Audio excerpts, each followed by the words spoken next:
નમસ્કાર, આપની સાથે હું આકાંક્ષા ગોંડલિયા. તમે જોઈ રહ્યા છો ઓવર રાજકોટ.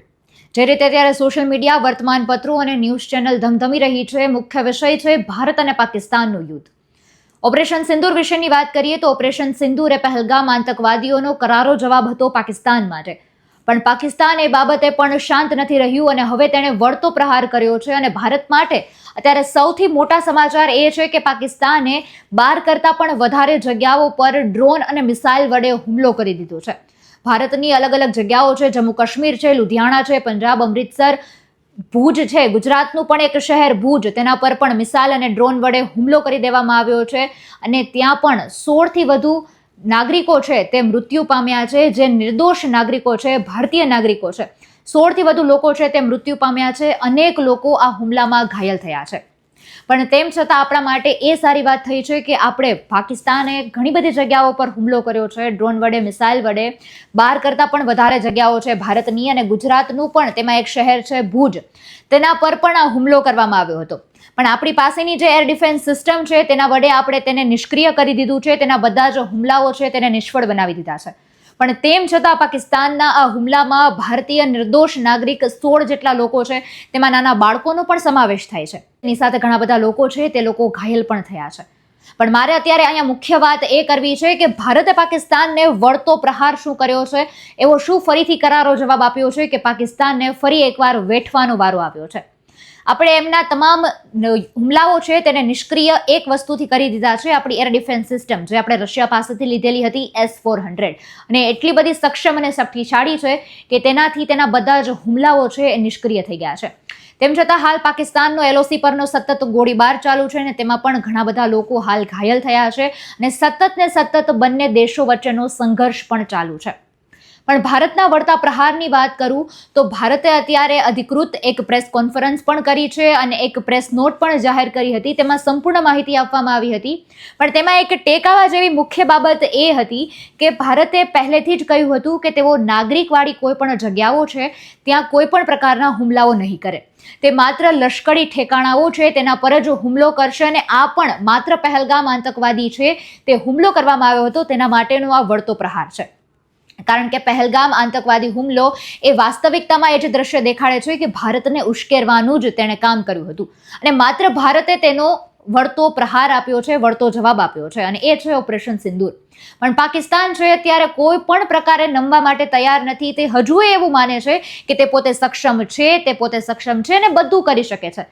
માટે હજુ એકવાર તેને ભારતની તાકાત શું છે, ભારત શું કરી શકે છે તે દેખાડવાનો વારો આવી ગયો છે. અને ભારતે ફરી એકવાર એવું જ એક પગલું લીધું છે.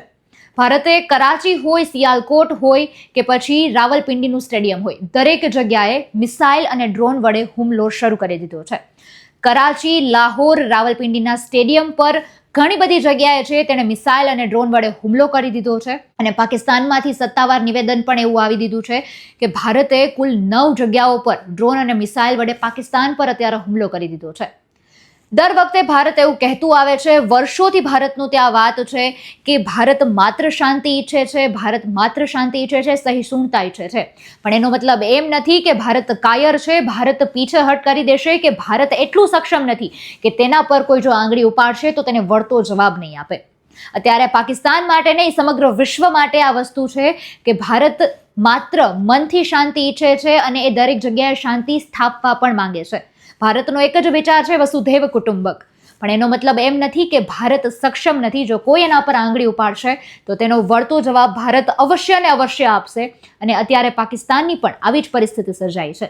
9થી વધારે જગ્યાઓ પર ડ્રોન અને મિસાઇલ વડે હુમલો કરવામાં આવ્યો છે. ત્યાંથી સત્તાવાર એવું પણ નિવેદન આવ્યું છે કે વાસ્તવિકતામાં આ હુમલામાં તેમણે ઘણી બધી નુકસાની વેઠવાનો વારો પણ આવ્યો છે.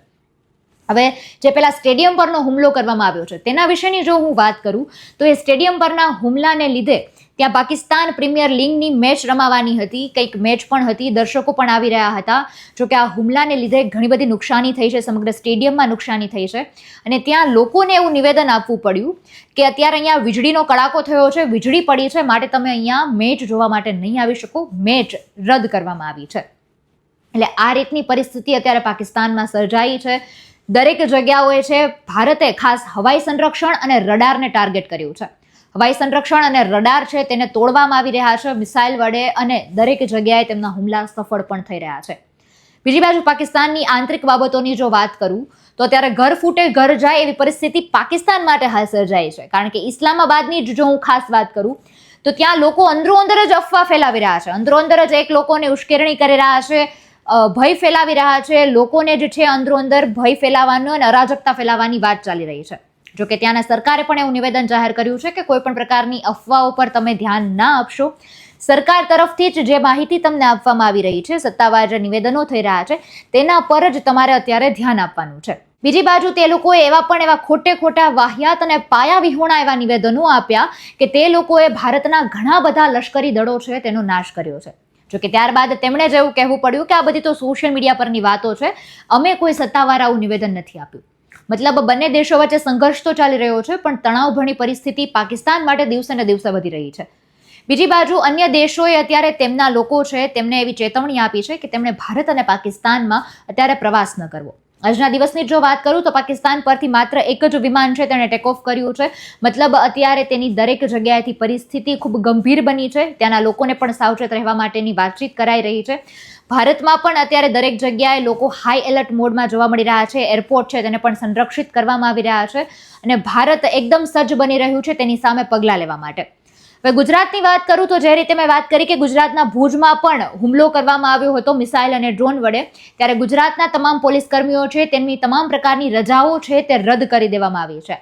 હાલ ગુજરાત છે તેના તમામ પોલીસ કર્મીઓની રજાઓ રદ કરી દેવામાં આવી છે. સતત દરેક લોકો અત્યારે આ જ કામમાં પરોવાયેલા છે ને કઈ રીતે તે પાકિસ્તાનની સામે પગલાઓ લઈ શકે, દેશને સુરક્ષિત રાખી શકે, આ દિશામાં અત્યારે સતત બધાનું કામ ચાલી રહ્યું છે. તેને લઈને આજે પ્રેસ કોન્ફરન્સ પણ યોજાઈ હતી. પ્રેસ કોન્ફરન્સમાં એ પણ વાત કરવામાં આવી કે ઓપરેશન સિંદૂર માત્ર ત્યાંના આતંકવાદી લોકો છે તેમને જ ઠેકાણે લાવવા માટે હતું, તેમની શાન ઠેકાણે લાવવા માટેનું ઓપરેશન સિંદૂર હતું, પણ હવે તે સતત ચાલુ રહેશે અને પાકિસ્તાને જે અત્યારે હુમલો કર્યો છે, નિર્દોષ ભારતીય 16 લોકો છે તેમના મૃત્યુ થયા છે.